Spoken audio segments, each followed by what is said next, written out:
하나님의 사랑, 하이 스프링 메이커스. 더우시죠?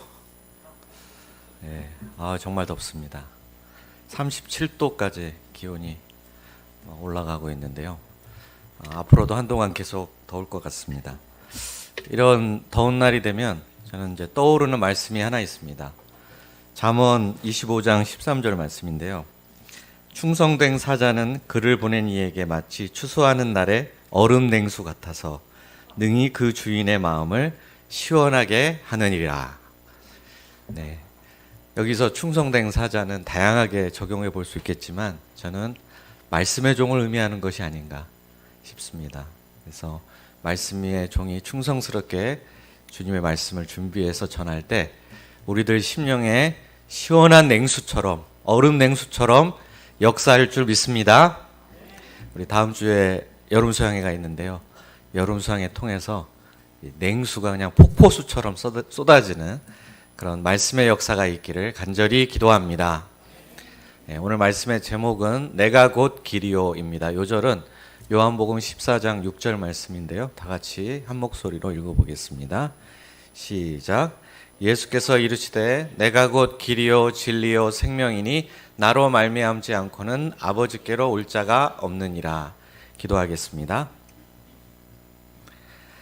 살아계신 하나님 아버지, 이 시간 주의 생명의 말씀, 생수와 같은 시원한 말씀을 저희 심령에 충만하게 허락해 주시기를 간절히 기도합니다.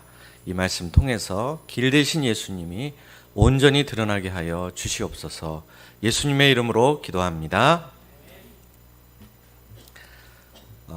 2001년도에 발매된 G.O.D의 길이라는 노래가 있습니다. G.O.D가 2001년도에 노래를 발매했으니까 벌써 이 노래가 나온 지가 20년이 되었습니다. 지금은 다들 중년의 아저씨들이 되어 있다는 사실이 정말 놀랍습니다. 그런데 그 길의 첫 가사가 이렇습니다. 내가 가는 이 길이 어디로 가는지, 어디로 날 데려가는지, 그곳은 어딘지 알 수 없지만 오늘도 난 걸어가고 있네. 사람들이 왜 두려워하고 불안해할까요? 언제 우리는 근심하게 될까요? 이 노래 가사에 나온 것처럼 지금 어디로 가고 있는지, 내가 향하고 있는 목적지가 어디인지, 이 길 끝에 무엇이 있는지 알지 못할 때입니다.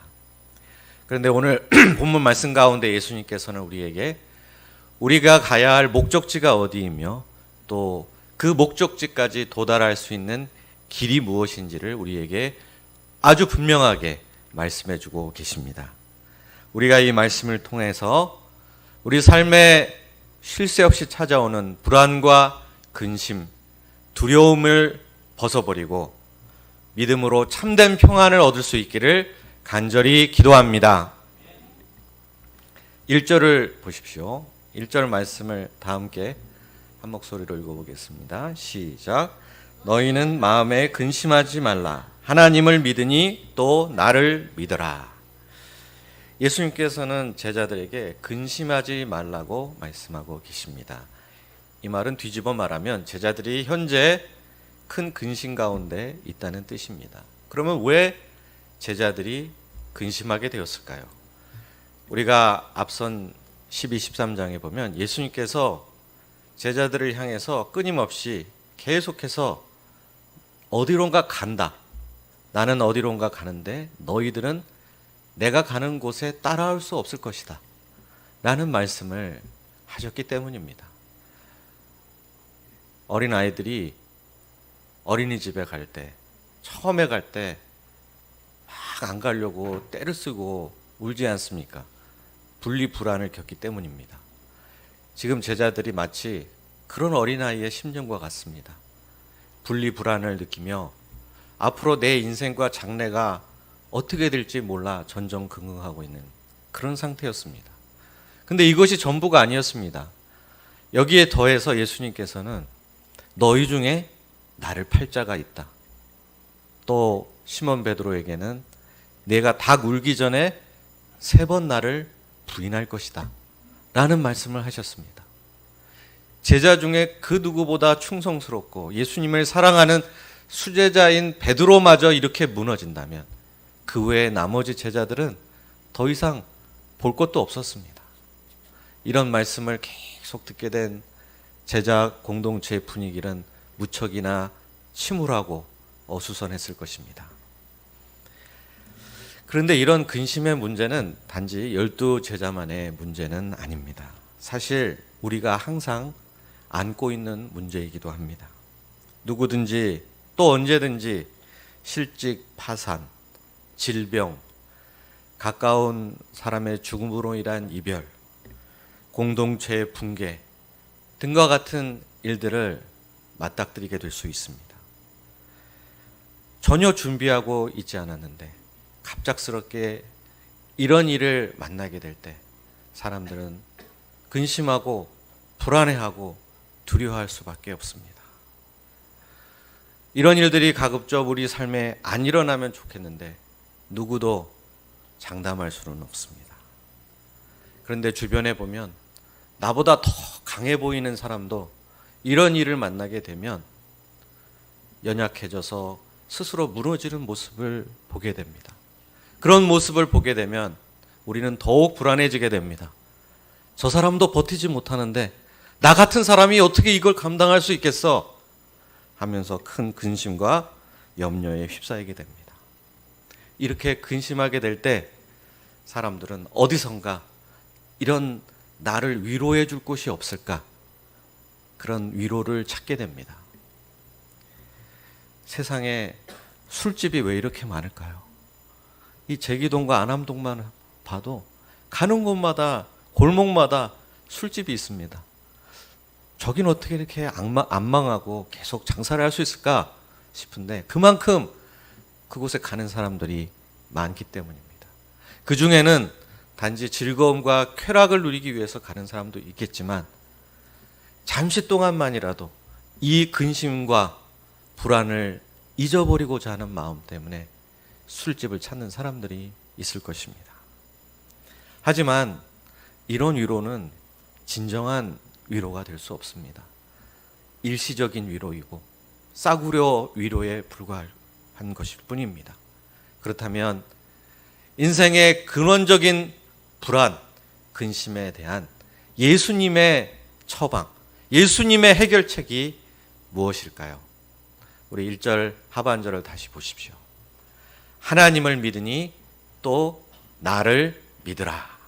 예수님의 처방은 바로 믿음이었습니다. 그런데 이런 말은 아무나 할 수 있는 말은 아닌 것 같습니다. 자칫하면 남의 일이라고 뻔한 말을 쉽게 하는 것처럼 들릴 수가 있기 때문입니다. 우리가 이런 경험 할 때가 종종 있지 않나요? 나는 너무 고민이 되고 근심 걱정으로 불안하게 하고 있는데 옆에 지나가던 목사님이 왜 그런 얼굴을 하고 있어? 믿음을 좀 가져봐, 믿어! 이렇게 하고 지나가면 영접이 되기보다는 아무것도 모르면서 참 쉽게 말하시네. 아유, 참. 그러면서 속으로 아유, 꼰대 목자님. 이렇게 생각할지도 모릅니다.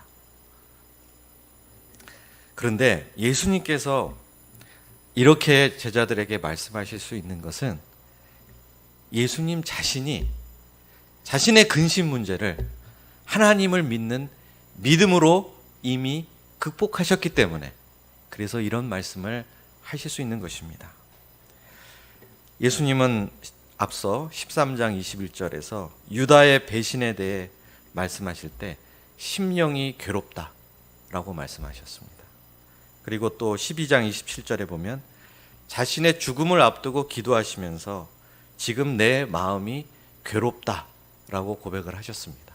그런데 여기 이 괴롭다는 표현이 오늘 1절에 나오는 이 근심이란 단어하고 원어로 보면은 정확하게 같은 단어입니다.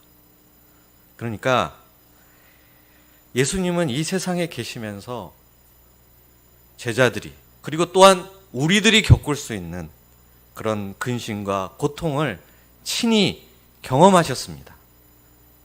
하나님을 믿으니 또 나를 믿으라 하시는 이 말씀은 근심, 걱정, 불안, 두려움이 무엇인지 모르는 분이 우리에게 하시는 그런 말씀이 아닙니다. 그런 분의 위로가 아닙니다. 한때 근심에 휩싸여 몹시 괴로워하셨지만 하나님을 전적으로 신뢰하심으로 근심을 극복하신 분께서 우리에게 주시는 위로인 것입니다. 그러면 믿으라 하는 이 말로 우리의 근심을 멈추게 할 수 있을까요? 이건 너무 막연한 말 아닙니까? 그냥 다짜고짜 믿으라니 도대체 무엇을 근거로 믿으라는 말일까요? 그래서 예수님께서는 우리가 근심을 멈추고 하나님을 믿을 수 있는 근거를 3가지 말씀해 주셨습니다. 첫째로 아버지 집에 거할 곳이 많기 때문에 근심할 필요가 없습니다. 2절과 3절을 보십시오. 우리 2절, 3절을 다 함께 읽어보도록 하겠습니다. 네, 시작. 내 아버지 집에 거할 곳이 많도다. 그렇지 않으면 너희에게 일렀으리라. 내가 너희를 위하여 거처를 예비하러 가노니 가서 너희를 위하여 거처를 예비하면 내가 다시 와서 너희를 내게로 영접하여 나 있는 곳에 너희도 있게 하리라. 예수님께서는 내 아버지 집에 거할 곳이 많다, 아주 많다고 하십니다. 여기서 내 아버지 집은 어디일까요? 바로 하늘나라를 가리킬 것입니다. 지금까지 예수님과 제자들은 어떤 삶을 살았습니까? 그들의 거처는 어떤 곳이었습니까? 예수님께서는 복음서에서 이런 말씀을 하신 적이 있습니다. 여우도 굴이 있고 공중의 새도 거처가 있는데 나는 머리 둘 곳이 없다. 예수님과 제자들은 지금까지 머리 둘 곳 없는 삶을 살아왔습니다. 마을에 들어가서 영접하는 주는 이가 있으면 그 집에 들어가서 하룻밤을 묵을 수 있었지만 만약 그 마을에 아무도 영접해 주는 이가 없다면 예수님과 제자들 일행은 결국 동구밭에서 노숙을 하실 수밖에 없었을 것입니다. 그런데 이런 고달픈 나그네 인생을 도대체 언제까지 살아야 하는 것일까요? 영원히 이렇게 살아야 한다라고 생각하면 정말 끔찍한 일입니다. 그러나 그런 걱정을 할 필요가 없습니다. 이런 나그네 삶은 영원한 것이 아닙니다. 이제 얼마 후면 예수님께서 하늘에 올라가셔서 그곳에 제자들을 위한 영원한 거처를 예비해 놓으실 것입니다. 하늘나라는 충분히 넓고 큽니다. 그래서 거할 곳이 많이 있습니다. 아주 여유가 넘칩니다. 부동산을 놓고 서로 경쟁할 필요가 전혀 없습니다. 2년마다 한 번씩 재계약할 필요도 없습니다. 쫓겨날 위험도 없고 집이 낡아지거나 비가 새서 수리할 필요도 없습니다. 그곳은 영원한 처소이며 완벽한 거처가 될 것입니다. 하늘에 이런 처소가 준비되면 예수님께서 친히 제자들을 데리러 오실 것입니다. 제자들을 영접하여 예수님이 계신 그곳에 그 하늘나라 처소에 그들도 함께 있게 하실 것입니다. 올해는 여름 수양회를 바로 이 마크홀에서 하기 때문에 한 가지 필요 없게 된 것 중에 하나가 여름 수양회 선발대가 필요하지 않게 되었습니다. 그런데 여름 수양회 때마다 늘 선발대가 있었습니다. 여름 수양회 시작은 어디서부터 시작되는지 아십니까? 수양관 답사로부터 시작이 됩니다. 어느 장소에서 수양회를 할 것인가를 놓고 우리 많은 분들은 잘 모르시겠지만 이 수양회를 섬기는 종들은 여러 수양관을 다닙니다. 이곳이 좋을까? 저곳이 좋을까? 찾아다니면서 직접 눈으로 확인하고 실물자들과 대화를 해보면서 여러 가지 조건들을 꼼꼼하게 따져봅니다. 그리고 나서 수양관을 최종 선정하게 됩니다. 그런데 최종 선정을 하기에 앞서서 꼭 해야 되는 중요한 것 한 가지가 있습니다. 혹시 뭔지 아시겠습니까? 밥을 먹어봐야 됩니다. 밥이 정말 중요합니다.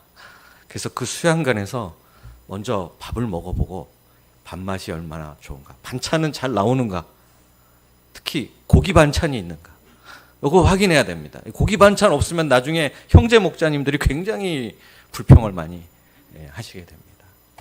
그렇게 최종 선정을 하게 되면 그 후에도 몇 번 더 가서 현장 점검을 합니다. 그리고 수양의 당일이 되면 몇 사람이 선발대를 꾸려서 아침 일찍 수양관으로 향합니다. 예전에 우리 그레이스 승합차에 짐을 잔뜩 싣고 그 짐 틈 사이에 선발대가 끼어서 가서 내가 짐이 되고 짐이 나인 것 같은 혼연일체의 순간을 경험하게 됩니다. 그리고 가서 먼저 짐을 내려놓고 여러 장비를 설치하고, 그리고 마지막 남은 난관이 수양의 전체 타이틀을 다는 것입니다. 이 높은 곳에 달기 위해서 사다리를 타고 올라가서 땀을 뻘뻘 흘리면서 수양의 타이틀을 달고 나면 저절로 허기가 집니다. 그래서 밥을 먹고 나면 그제서야 본진이 도착을 합니다.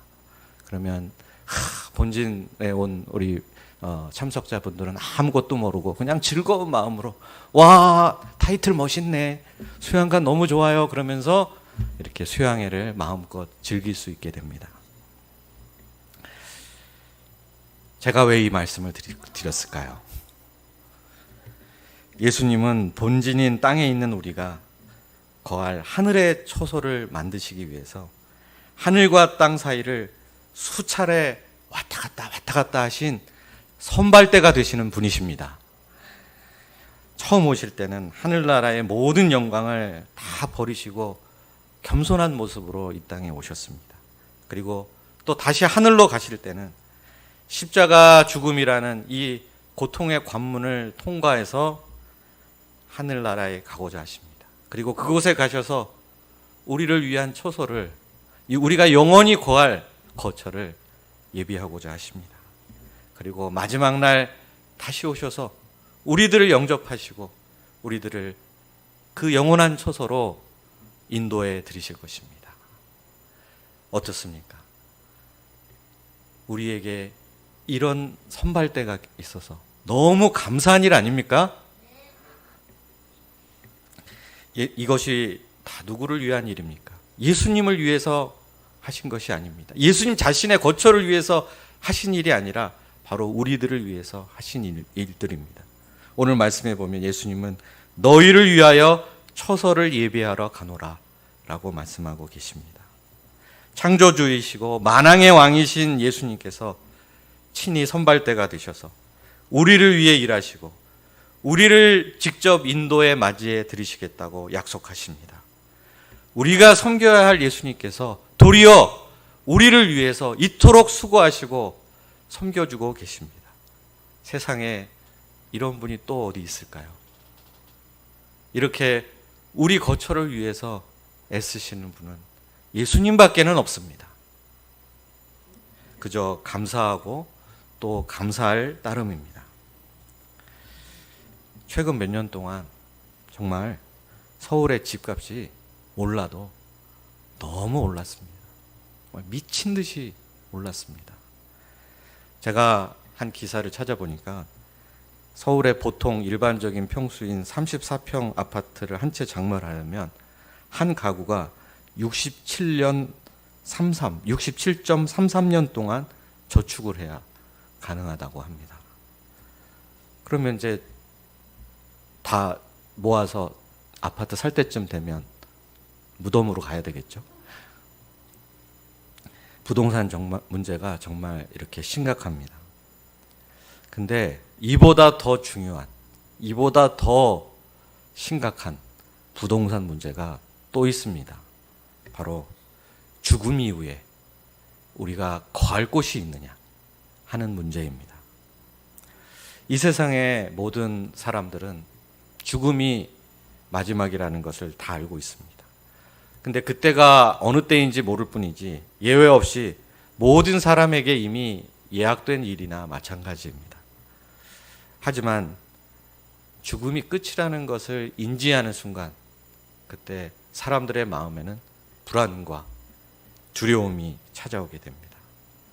왜냐하면 죽음 이후에 내가 어떻게 될지, 과연 내 영혼은 계속 죽음 이후에도 존재하게 될 것인지, 만약 내 영혼이 죽음 이후에도 존재하게 된다면 그 영혼은 어디로 가게 될 것인가? 이것에 대해서 답을 모르기 때문에, 죽음 이후 거할 곳이 어디인지 모르기 때문에 그런 사람은 끊임없이 불안해하고 근심할 수밖에 없습니다. 이런 죽음에 대한 불안과 공포심을 떨쳐내기 위해서 100세 시대, 제2의 인생, 인생은 70부터 같은 구호를 외치기도 합니다. 그러나 구호는 그냥 구호일 뿐입니다. 결국 누구든지 어느 때에 인생의 죽음이라는 종착지에 도달할 수밖에 없습니다. 그때 이 땅에 내가 소유하고 있던 것, 내가 누리고 있던 그 모든 것은 죽음 이후의 삶을, 죽음 이후의 거처를 준비하는데 아무런 도움이 되지 않습니다. 그래서 모든 사람들은 근원적인 불안과 두려움을 안고 살아가고 있습니다. 이런 인생들에게는 위로가 필요합니다. 영원한 거처가 과연 있는가? 그리고 그곳은 어디이며, 가장 중요한 문제는 내가 그곳에 과연 갈 수 있을까 하는, 그리고 그곳에 어떻게 갈 수 있을까에 대한 해답이 주어져야 우리는 근원적인 위로를 얻을 수 있습니다. 누가 그런 궁극적인 위로를 우리 인생들에게 줄 수 있을까요? 우리가 잘 아는 하이델베르크 교리문답 제1문, 그리고 답은 다음과 같습니다. 문, 살아서나 죽어서나 당신의 유일한 위로는 무엇입니까? 자, 다 함께 답을 같이 한번 읽어보겠습니다. 보이시죠? 네, 시작. 살아서나 죽어서나 나는 나의 것이 아니요 몸도 영혼도 나의 신실한 구주 예수 그리스도의 것입니다. 아멘. 마르틴 루터는 원래부터 종교 개혁을 의도했던 건 아닙니다. 그런데 비텐베르크 성당에 반박문을 붙이고 나서 자기도 모르게 종교 개혁의 기수가 되고 말았습니다. 이 주어진 종교 개혁의 과제를 어떻게 완수할 것인가를 놓고 그는 너무 고민이 많고 또 근심이 많아서 잠을 제대로 잘 수가 없었다고 합니다. 그래서 밤마다 잠을 못 자고 불면증으로 시달렸습니다. 그런데 잠이 안 오는 김에 기도를 하자, 그리고 답답한 마음을 가지고 하나님께 나가서 기도하다가 문득 하나님께 이런 질문을 던지게 됐다고 합니다. 하나님, 이 교회가 내 교회입니까? 하나님 교회입니까? 하나님의 교회지요? 이 종교개혁의 일이 내 일입니까? 하나님의 일입니까? 하나님의 일이죠? 그러면 하나님께서 알아서 하십시오. 저는 이만 자러 가겠습니다. 그리고 모든 일을 하나님께 맡기고 참으로 오랜만에 깊은 잠을 자게 되었다고 합니다. 자, 그러면 이렇게 질문해 볼 수 있습니다. 우리가 누구의 것입니까? 내 것입니까? 예수 그리스도의 것입니까? 예수 그리스도의 것입니다. 살아있을 때도 예수님의 것이고 죽어서도 예수님의 것입니다. 그러니 누가 책임을 져주시겠습니까? 예수님의 것이기 때문에 예수님께서 지금부터 영원까지 우리의 전 인생을 예수님께서 다 책임져 주시고 인도해 주실 것입니다. 이것이 우리의 유일하고도 궁극적인 위로입니다. 지상 최대의 위로이며 영원한 위로입니다. 이것을 믿고 모든 것을 예수님께 맡길 때 우리는 그제서야 비로소 근심, 불안, 두려움을 멈추게 될 것입니다. 둘째, 길 대신 예수님을 통해 하나님을 만날 수 있기 때문에 근심할 필요가 없습니다. 4절을 보십시오. 제가 읽겠습니다. 내가 어디로 가는지 그 길을 너희가 아느니라.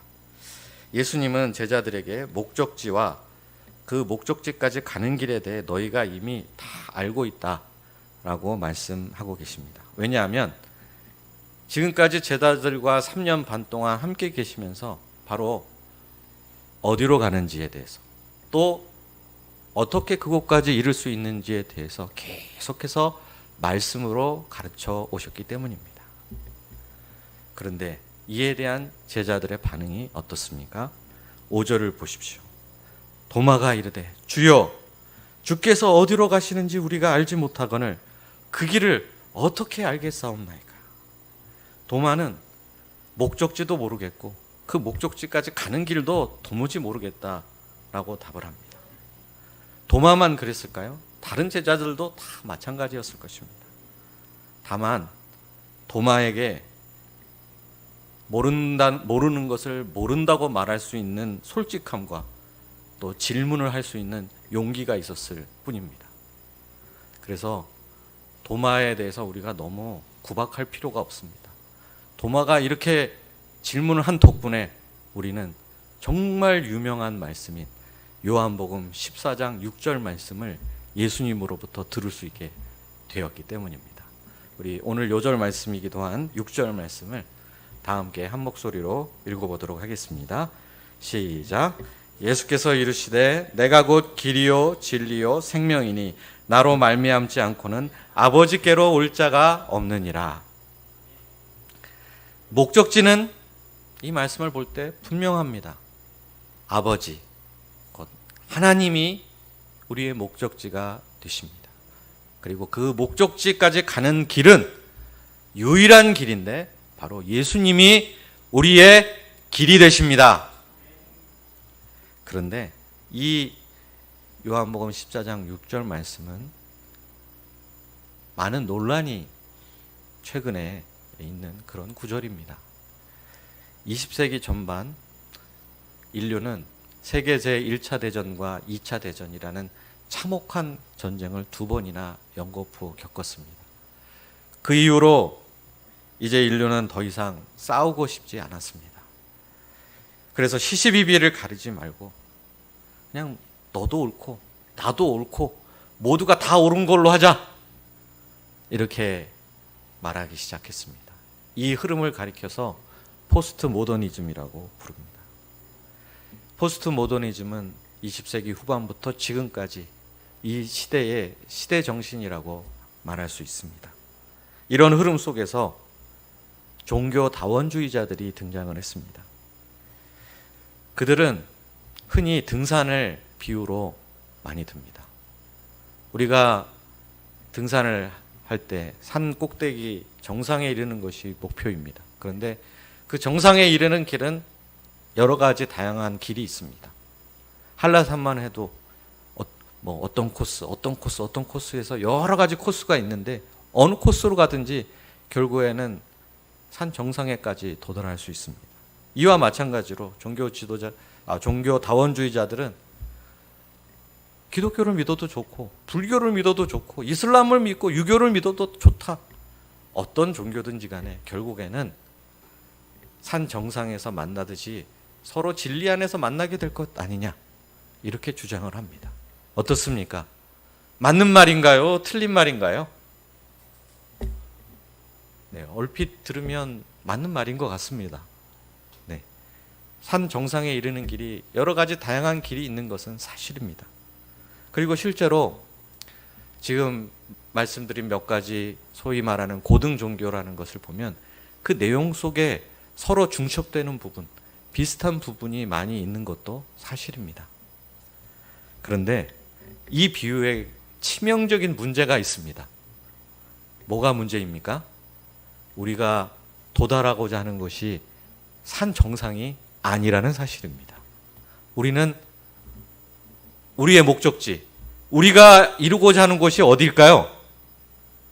산 정상이 아니라 우리는 하늘에 계신 하나님 아버지가 계신 그곳, 하늘이 우리의 목적지입니다. 산 정상까지는 갈 수 있을지 몰라도 하늘까지 이룰 수는 없습니다. 그러면 어떻게 하늘에 계신 하나님께 우리가 닿을 수 있을까요? 그것은 딱 한 가지 길밖에 없습니다. 그 하늘로부터 내려오신 분, 그분을 통하지 않고서는 하나님께 이룰 수 있는 길이 없습니다. 그러면 유일한 분, 하늘로부터 내려오신 그 유일한 한 분이 계신데 그분이 누구십니까?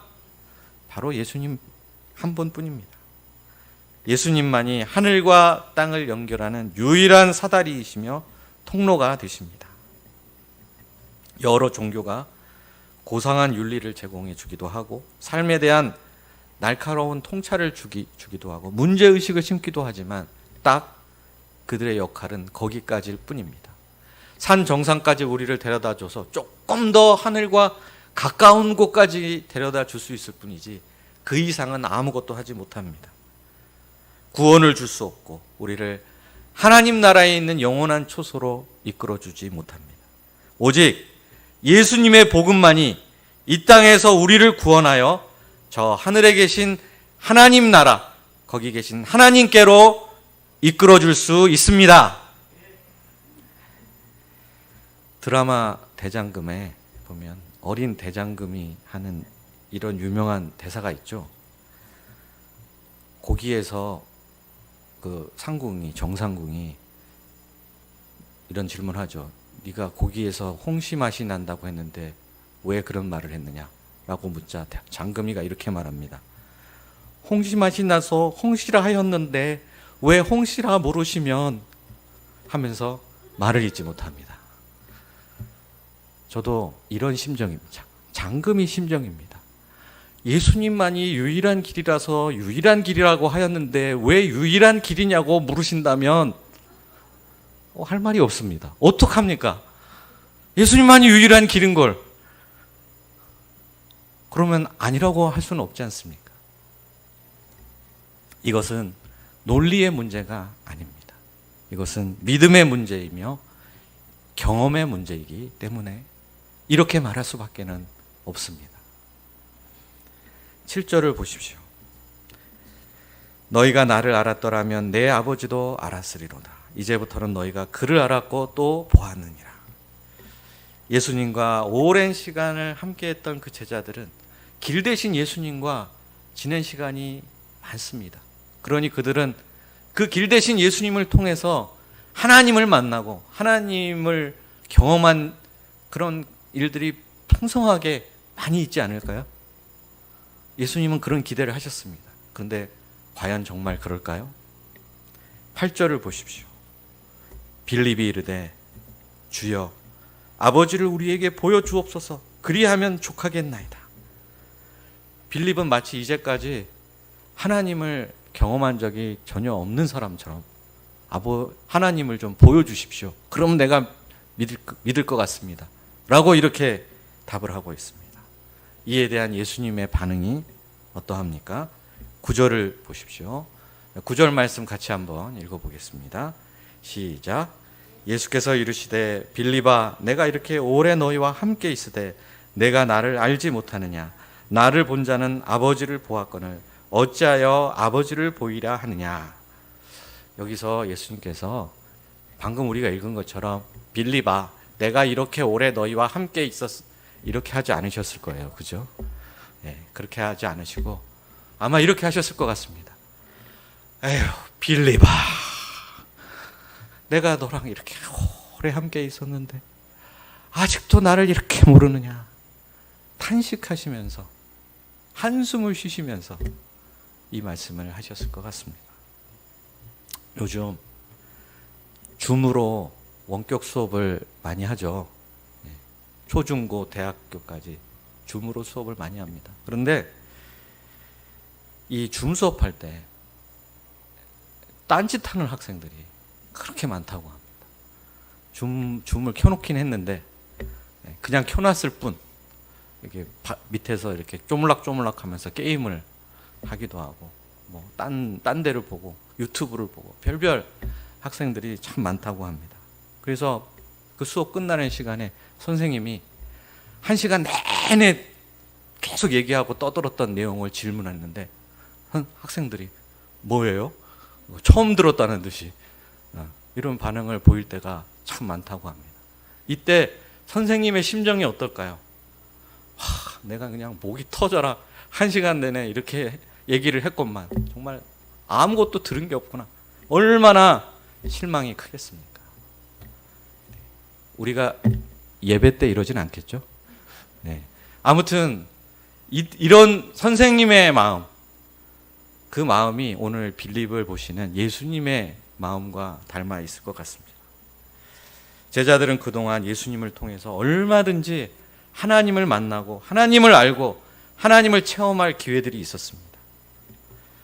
왜냐하면 예수님은 하나님 안에 거하시고 하나님께서 예수님 안에 거하시기 때문입니다. 예수님이 하신 말씀들은 예수님이 스스로 하신 말씀이 아니라 하나님께서 예수님 안에 넣어주신 말씀, 그 말씀들을 예수님이 그대로 대언하셨기 때문입니다. 또 예수님께서 하신 모든 일들은 예수님이 자유로 하신 것이 아니라 하나님께서 예수님 안에 계셔서 예수님을 통해서 하신 일들이기 때문입니다. 그러나 제자들은 그동안 마음이 콩밭에 가 있었던 것 같습니다. 그래서인지 그들은 여전히 하나님에 대해서 잘 알지 못합니다. 하나님께 대해서 이렇게 아는 것이 빈약한데 어떻게 하나님을 온전히 믿을 수가 있겠습니까? 하나님을 믿지 못하는데 어떻게 근심과 불안을 극복할 수 있겠습니까? 여기서 우리는 제자들이 왜 근심에 빠져 있는지 그 근본 원인을 발견할 수 있습니다. 근본 원인은 그동안 하나님과의 교제, 하나님과의 만남이 너무나 부실했던 것이 원인입니다. 예수님과 그렇게 오랜 시간을 함께 보냈음에도 불구하고 이런 상태에 있다는 것이 정말 안타까울 뿐입니다. 그런데 이것은 남의 일이 아닙니다. 우리도 신앙생활을 오래 해왔다고 해서 무조건 다 하나님을 알고 하나님을 만나는 체험을 많이 하고 하나님께 대한 경험이 풍성하다는 것을 보장할 수는 없습니다. 신앙생활을 하더라도 영혼이 없는 신앙생활을 하면 아무리 시간이 흘러도 하나님을 제대로 알지 못하는 사람이 될 수밖에 없습니다. 근데 왜 영혼이 없을까요? 도대체 영혼을 어디다가 갖다 두었길래 영혼 없는 신앙생활을 하게 될까요? 요즘 영끌이라는 말이 유행하죠. 영혼을 끌어모아서 길 대신 예수님을 통해서 하나님께 나가는 게 아니라 부동산을 많이 찾는 것 같습니다. 이 땅에 거할 초소를 구하느라 영혼을 끌어모으고 영혼을 탈탈 털어 갈아 넣었기 때문에 하나님을 알고자 하는 일에는 무관심하고, 그래서 결국 하나님께 대한 체험이 너무나 부실한 신자가 되는 것 같습니다. 어떤 이유든 예수님을 통해서 하나님께 나아가는 일을 소홀하게 되면 그러면 나타나는 현상이 있습니다. 하나님이 굉장히 멀게 느껴집니다. 하나님 저 멀리 하늘에 계시고 나의 인생과는 별로 상관이 없는 분처럼 그렇게 느껴지기 시작하고 하나님에 대한 경험을 하지 못하게 됩니다. 하나님을 경험하지 못하기 때문에 하나님을 전폭적으로 신뢰하는, 하나님께 모든 것을 맡기는 믿음을 가질 수 없습니다. 하나님을 믿지 못하기 때문에 불안해하고 걱정하고 염려하고 두려워할 수밖에 없습니다. 이런 불안을 진정시키기 위해서 어떤 사람들은 오늘 나오는 빌립처럼 눈에 보이는 증거들을 찾는 경우가 있습니다. 하나님이 멀게만 느껴지는데 하나님이 살아계시고 여기 계시다는 증거를 좀 내 눈앞에 보여주세요. 그러면 내가 믿을 수 있을 것 같은데요? 라고 말을 합니다. 그러나 이것은 근본적인 해결책이 될 수 없습니다. 눈에 보이는 증거가 있을 때는 믿음이 있는 것 같고 마음이 진정되는 것 같다가도 보이는 증거가 없을 때는 다시 불안해지고 두려워할 수밖에 없기 때문입니다. 이것은 일시적인 처방에 불과합니다. 우리가 근심을 근본적으로 극복하기 위해서는 그러면 무엇을 해야 될까요? 그것은 평소에 그리고 수시로 길 대신 예수님을 통해서 하나님 앞에 나가야 합니다. 예수님의 말씀 속에서 또 예수님께서 행하신 일들 속에서 우리는 얼마든 하나님을 만나고 체험하고 누릴 수 있습니다. 이런 경험들이 누적이 되면 될수록, 쌓이면 쌓일수록 우리와 하나님 사이의 그 신뢰의 관계성이 든든하게 맺히게 됩니다. 하나님께서 내 곁에 계시고 늘 나와 함께 하시며 나를 푸른 초장 쉴 만한 물가로 인도하시는 선한 목자가 되신다는 사실을 확신할 수 있게 됩니다. 이런 확신이 있는 사람, 웬만한 일에 결코 흔들리지 않습니다. 하나님의 손이 나를, 하나님의 그 강한 팔이 나를 붙들고 계시다는 사실을 알고 있기 때문에 염려를 능히 이길 수 있습니다.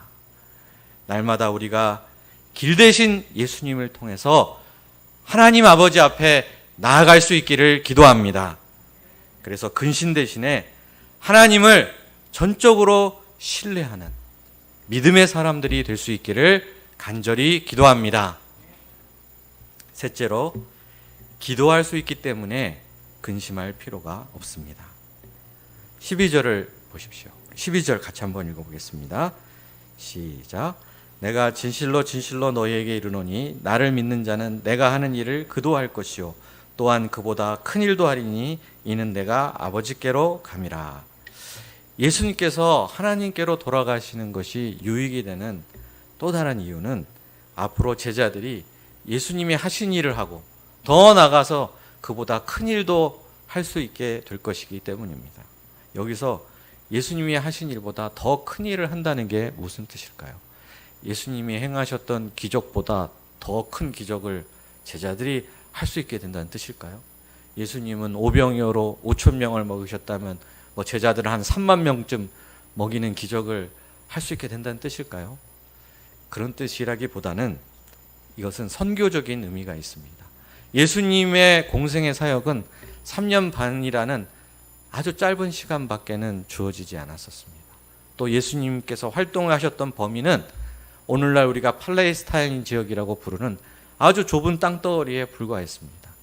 팔레스타인 지역은 우리나라 강원도 정도밖에 되지 않는 아주 좁은 땅입니다. 그런데 이제 예수님께서 하나님께로 돌아가시면 제자들은 시간의 한계, 공간의 한계를 뛰어넘어서 땅끝까지 나아가 그리스도의 복음을 전파할 수 있게 됩니다. 그래서 이런 점에 있어서 그들은 예수님보다 더 큰 일을 하는 사람들이 될 수 있습니다. 그런데 이렇게 큰 일을 하기 위해서는 함께 해야 할 것이 꼭 한 가지가 있습니다. 그것이 무엇일까요? 13절을 보십시오. 우리 13절도 같이 한번 읽어보겠습니다. 시작. 너희가 내 이름으로 무엇을 구하든지 내가 행하리니 이는 아버지로 하여금 아들로 말미암아 영광을 받으시게 하려 함이라. 너희가 내 이름으로 무엇을 구하든지 내가 행하리니. 제자들이 예수님보다 더 큰 일을 할 수 있는 것은 제자들 자신의 능력이 뛰어나고 출중해서가 결코 아닙니다. 하나님 보좌 우편에 계신 예수님의 능력을 힘입을 때만이 그들이 예수님보다 더 큰 일을 행하는 위대한 삶을 사는 사람들이 될 수 있습니다. 이를 위해서 제자들은 그 무엇보다도 해야 할 것 한 가지가 있는데 바로 기도입니다. 예수님의 이름으로 예수님께 구하고 간청을 드리는 것입니다. 예수님은 제자들과 이제 더 이상 육신으로 함께 하실 수 없는 대신에 그들에게 이 기도라는 놀라운 특권을 선물로 주셨습니다. 이 기도의 특권을 잘 활용하면 제자들은 얼마든지 큰 일을 할 수 있습니다. 지금 전 세계는 무선 통신망으로 서로 연결이 되어 있습니다. 그 덕분에 우리는 전 세계 어느 곳에나 그곳에 있는 사람과 비대면으로 온라인으로 연결되어 만날 수 있는 그런 시대가 되었습니다. 올해 처음으로 비대면 온라인 선교사 수양회를 열었습니다. 그런데 이번 수양회에 전 세계에서 1,800여 명 이상이 되는 사람이 등록을 하고 참여를 했습니다. 과거에 저희가 대면으로 해서 수양회를 할 때 많이 왔을 때가 약 400여 명 정도 되는 분들이 이 선교사 수양회에 참여를 했는데, 올해는 그보다 4배 이상 되는 분들이, 그리고 그동안 한 번도 선교사 수양회에 올 수 없었던 많은 분들이 선교사 수양회에 참여해서 은혜를 나누고 또 말씀을 받고 교제하는 놀라운 역사가 일어났습니다. 어떻습니까?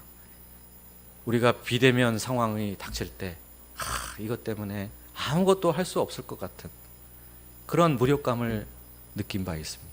그러나 도리어 이제 비대면 상황을 이용해서 더 큰 일, 더 놀라운 일들을 경험하게 되었습니다. 제자들은 예수님이 하나님 아버지로 곁을 가시면, 그래서 육신으로 함께 할 수 없고 예수님을 대면할 수 없게 되면은 아무것도 할 수 없을 것 같아 불안하고 근심했습니다.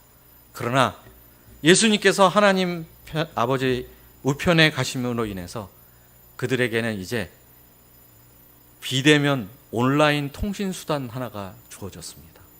바로 무엇일까요? 그것이 바로 기도입니다. 예수님이 주신 무선 통신, 이것이 기도입니다. 기도를 통해서 우리는 어느 곳에 있든지 또 24시간 어느 때이든지 예수님께 연결될 수가 있게 되었습니다. 예수님께 우리의 소원을 아뢰고 구할 수 있게 되었습니다. 예수님은 자기의 이름으로, 즉 예수님의 뜻대로 무엇이든지 구하든지 다 들어주시겠다고 약속하셨습니다. 세상에 이런 강력한 무기가 또 어디 있을까요? 이런 무기를 가진 우리가 마치 이런 무기가 없는 사람처럼 계속해서 근심하고 염려하고 무기력에 빠져 산다면 그것은 있을 수 없는 일, 말도 되지 않는 일입니다. 이번 여름 수양의 폐의 말씀이 빌립보서 4장입니다. 그런데 이 빌립보서 4장에서 바울은 이렇게 말을 합니다. 빌립보서 4장 6절 말씀 마지막으로 다 같이 한번 읽어보도록 하겠습니다. 시작. 아무것도 염려하지 말고 다만 모든 일에 기도와 간구로 너희 구할 것을 감사함으로 하나님께 아뢰라. 이 빌립보서를 쓸 때 바울의 상태가 어떤 상태에 있었습니까? 그는 감옥에 갇혀 있는 상태였고 곧 나올 판결을 기다리고 있는 상태였습니다. 그 어떤 사람보다 그 시점에 불안하고 두려워하고 염려가 많을 수밖에 없는 그런 사람이었습니다. 그러나 바울은 그 상황 속에서 기도와 간구로 모든 염려와 근심, 불안을 극복할 수 있었습니다. 그래서 이제는 빌립보 성도들에게 너희도 아무것도 염려하지 말고 모든 일에 기도와 간구로 너희 구할 것을 감사함으로 하나님께 아뢰라, 이렇게 권면하고 있습니다. 지금 우리가 처한 상황 중에 이 바울의 당시 상황보다 더 심각한 상황, 더 어려운 상황에 처해 있는 분들은 아마 별로 없으실 것입니다. 그러므로 우리 역시 기도로 근심을 이기고 기도로 무기력을 극복하고 큰 일을 할 수 있으리라 믿습니다. 뿐만 아니라 우리는 목적지가 어디인지 알고 또 그곳까지 어떤 길을 통해서 갈 수 있는지도 알고 있습니다. 마음에 있던 모든 근심들을 내려놓을 충분한 이유가 우리에게는 차고도 넘칩니다. 우리가 이제 근심에게 작별을 고할 때입니다. 근심, 안녕. 한번 해볼까요? 다 같이? 네, 다 같이 근심, 안녕 해보겠습니다. 시작. 근심, 안녕. 잘 가. 우리가 근심에게 작별을 고하고 이제는 믿음과 손을 잡고 하나님께 나아가 기도함으로 큰 일을 이루는 위대한 인생을 사는 사람들이 될 수 있기를 간절히 기도합니다. 기도하겠습니다. 살아계신 하나님 아버지, 근심, 걱정, 불안, 두려워, 염려가 많은 우리들에게 오늘 귀한 요한복음 14장 말씀을 주셔서 감사합니다. 하늘에 초소가 있고 그것은 우리가 갈 본향이 있음을 믿습니다. 또 주님께서 우리를 그곳으로 반드시 인도해 주실 것을 믿습니다. 이 믿음으로 또 우리에게 주신 기도의 특권을 힘입어 근심, 불안, 걱정, 두려움을 이기고 큰일 하는 주님의 제자다운 제자로 살 수 있게 되기를 간절히 기도합니다. 다음 주 여름 수양회 가운데 함께하여 주셔서 수양의 말씀이 이 무더위 가운데 얼음 생수와 같이 우리를 시원하게 하는 말씀으로 역사하게 하여 주시옵기를 간절히 기도합니다. 예수님의 이름으로 기도하였습니다.